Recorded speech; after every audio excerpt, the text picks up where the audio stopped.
Fantastic Voyage no fue simplemente otra película de ciencia ficción de los años 60. Fue un salto enorme hacia lo desconocido, una apuesta tan ambiciosa que ni sus propios creadores parecían entender del todo las consecuencias de lo que estaban contando. La premisa era irresistible. Un equipo de científicos es reducido a tamaño microscópico, colocado dentro de un submarino y enviado al interior del cuerpo humano para salvar una vida desde adentro. Nadie había visto algo así antes. El cine ya había imaginado viajes espaciales, monstruos gigantes y futuros lejanos. Pero entrar literalmente en el cuerpo humano era otra cosa. Era convertir la anatomía en un paisaje alienígena. Era transformar venas, arterias y glóbulos blancos en escenarios de aventura. El estudio apostó fuerte, muy fuerte, demasiado fuerte, incluso. El problema es que el concepto avanzó más rápido que el guión, y la espectacularidad visual terminó tapando errores que, una vez detectados, eran imposibles de ignorar. Errores científicos, errores narrativos, errores lógicos tan graves que derrumbaban todo el final. Tanto así que uno de los científicos más importantes del siglo XX tuvo que intervenir para reescribir la historia, no en la película, sino en un libro publicado antes del estreno. Y aún así, el film se convirtió en un clásico. Hoy vamos a recorrer 16 datos reales sobre Viaje Alucinante, una producción caótica, brillante, contradictoria y llena de decisiones desesperadas, donde la imaginación ganó premios Oscar, pero la lógica quedó atrapada dentro del cuerpo del paciente. Dato 1. El estudio aprobó la película basándose en una sola página. Una amenaza para el cuerpo y provocarían su reacción. También pueden presentar. Viaje Alucinante fue aprobada por 20th Century Fox sin un guión completo, ni borradores, ni tratamiento detallado, solo una página. El productor Saul David y el director Richard Fleischer presentaron un resumen extremadamente breve. Científicos miniaturizados, un submarino microscópico y una operación quirúrgica desde el interior del cuerpo humano. Eso fue suficiente. Fox dio luz verde inmediata, convencida de que el concepto por sí solo vendería entradas. Y no se equivocaban del todo. El presupuesto escaló rápidamente hasta los $5 millones, convirtiéndose en la película de ciencia ficción más cara jamás producida hasta ese momento. La apuesta del estudio era clara. Aunque la historia tuviera problemas, los efectos visuales ganarían premios, y el público lo perdonaría todo. Fue una decisión arriesgada, y marcaría cada problema que vendría después. Dato 2. Isaac Asimov llamó al guión trabajo mediocre, y casi lo rechaza. Gracias. Cuando Bantam Books contactó a Isaac Asimov para escribir la novelización de la película, su respuesta fue inmediata y brutal. Trabajo mediocre, indigno de mi nombre. Asimov rechazó el encargo sin siquiera leer el guión. No quería involucrarse en algo que consideraba ciencia ficción superficial. Pero la editorial insistió. Durante semanas, finalmente, Asimov aceptó leer el libreto y confirmó todos sus prejuicios. Detectó errores científicos fundamentales, contradicciones internas y un fallo narrativo tan grave que, en sus palabras, haría imposible que el paciente sobreviviera. Su conclusión fue clara. El guión estaba roto desde la base. La editorial, desesperada por su nombre, le dio libertad total para reescribir lo que quisiera. Asimov aceptó solo bajo esa condición. Dato 3. Asimov arregló el final, pero solo en el libro. Asimov escribió la novelización entre mayo y julio de 1965, corrigiendo los errores más graves del film. El problema central era devastador. Todo lo que había sido miniaturizado volvería a tamaño normal al cumplirse los 60 minutos. Eso incluía el submarino, los restos del saboteador, litros de líquido inyectado. Todo eso dentro del cuerpo del paciente. El resultado sería inmediato y letal. En su versión, Asimov solucionó el problema de forma elegante. Los protagonistas provocan a un glóbulo blanco para que arrastre los restos del submarino fuera del cuerpo antes de la expansión. La película nunca corrigió esto. Peor aún, el libro se publicó 6 meses antes del estreno, haciendo que mucha gente creyera que la película estaba basada en la novela, cuando en realidad fue al revés. Dato 4. El mayor agujero argumental del film mata al paciente.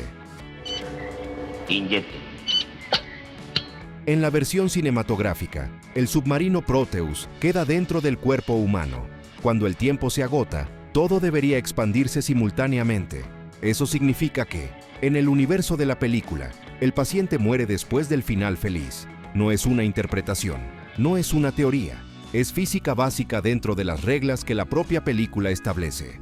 Asimov quedó tan perturbado por este error que lo mencionó durante años como ejemplo de cómo una gran idea puede colapsar por no pensar las consecuencias. Viaje Alucinante ganó premios Oscar, revolucionó el cine visual, pero dejó dentro de su historia una bomba lógica imposible de desactivar. Y recién estamos empezando. Dato 5. El traje de Raquel Welch fue moldeado directamente sobre su cuerpo. Iríamos más a prisa si le ayudáramos. Sí, tiene usted razón. El traje blanco que convirtió a Raquel Welch en un ícono cultural no fue un simple vestuario ajustado, fue literalmente un molde de su cuerpo. El departamento de vestuario creó el traje en 2 piezas, pantalón y chaqueta, usando un molde exacto para que quedara como una segunda piel. No había margen para arrugas, holguras ni imperfecciones. Welch usó ese traje durante horas, día tras día, a lo largo de casi un año de rodaje. Era incómodo, restrictivo y agotador, pero visualmente funcionaba demasiado bien como para cambiarlo. La película era su primer gran papel protagónico, y ese traje eclipsó cualquier otra cosa. Críticas, premios, guión. Todo quedó en segundo plano frente a esa imagen. El estudio no lo planeó como símbolo sexual, simplemente ocurrió, y cambió su carrera para siempre. Dato 6. La escena de los anticuerpos tuvo que repetirse por comportamiento inapropiado. Una de las escenas más recordadas muestra al equipo quitando anticuerpos adheridos al cuerpo del personaje de Welch. El problema fue el rodaje. En la primera toma, los actores evitaron tocarla en zonas sensibles por educación. El resultado visual fue absurdo. Los anticuerpos cubrían casi exclusivamente su pecho, dando un efecto involuntariamente cómico. En la segunda toma ocurrió lo opuesto. Todos tocaron exactamente donde no debían. Recién en la tercera, el director Richard Fleischer entendió que no podía dejar nada librado al azar y coreografió cada movimiento. ¿Quién quitaba qué? ¿Desde dónde y en qué orden? Esa es la versión que quedó en la película. Incluso los props causaron problemas. Los primeros anticuerpos se derritieron bajo las luces del set, obligando a crear un nuevo material plástico exclusivo para la escena. Dato 7. Las escenas subterráneas se filmaban con reloj en mano. Las secuencias del complejo gubernamental no se filmaron en un set tradicional, sino en los túneles de Los Ángeles Sports Arena. El lugar solo estaba disponible durante el día. Cada tarde, antes de las 5 en punto, todo debía desmontarse por completo para permitir eventos deportivos nocturnos. No había excepciones. Esto obligó a un rodaje frenético, con actores y técnicos moviéndose a toda velocidad. Los famosos carritos de golf que transportan personajes por los pasillos no eran una decisión estética, eran la única forma de llegar a tiempo. La presión constante terminó beneficiando al film. Las actuaciones transmiten urgencia real, porque la urgencia era auténtica. Dato 8. Un cuervo robó uno de los modelos del submarino. Durante la producción se construyeron 2 modelos microscópicos del submarino Proteus, esenciales para las tomas de miniaturización. Uno de ellos fue dejado cerca de una ventana abierta durante un descanso. Un cuervo entró al estudio, tomó el modelo y se lo llevó volando. Nunca fue recuperado. Desde ese momento, el equipo tuvo una sola oportunidad por toma. No podían permitirse errores, roturas ni repeticiones innecesarias. Esto añadió una capa extra de tensión a un proceso ya extremadamente complejo, que terminaría requiriendo 5 meses completos de postproducción solo en efectos visuales. Todo porque un ave decidió llevarse un submarino microscópico. Dato 9. Las escenas acuáticas se filmaron en seco y fueron peligrosas. Aunque parezca imposible, la mayoría de las escenas donde los personajes nadan dentro del cuerpo humano no se filmaron en agua. Se rodaron en estudios completamente secos, con los actores suspendidos por cables metálicos, simulando resistencia y flotación. Para evitar que los cables brillaran frente a cámara, los técnicos los trataron con ácido para opacar el metal. Eso resolvía el problema visual, pero volvía los cables más frágiles y peligrosos.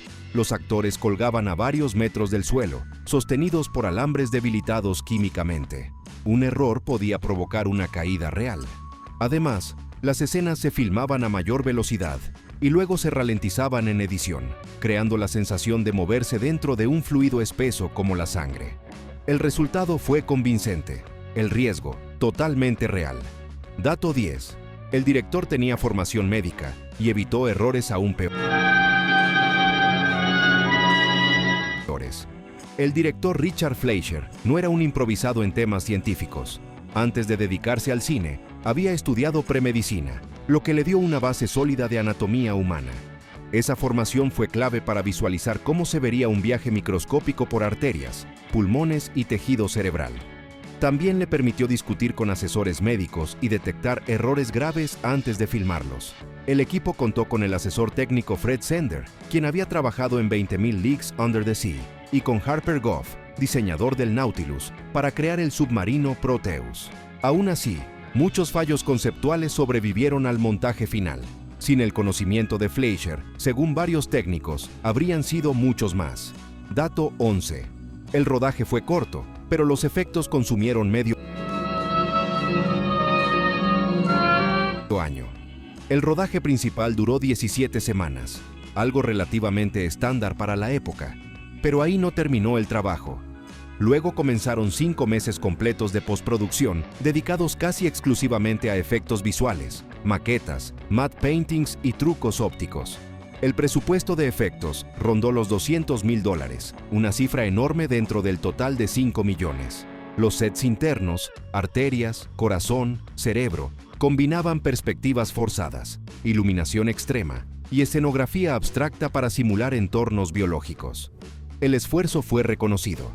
La película ganó 2 premios Oscar, incluyendo diseño artístico. Paradójicamente, ese nivel técnico no logró ocultar los problemas lógicos que vendrían después. Dato 12. El tiempo de la misión transcurre en tiempo real. Una de las decisiones más inteligentes del film fue estructurar la misión como una cuenta regresiva real.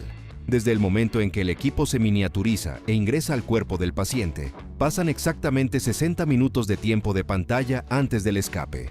El espectador puede sentir el reloj avanzar.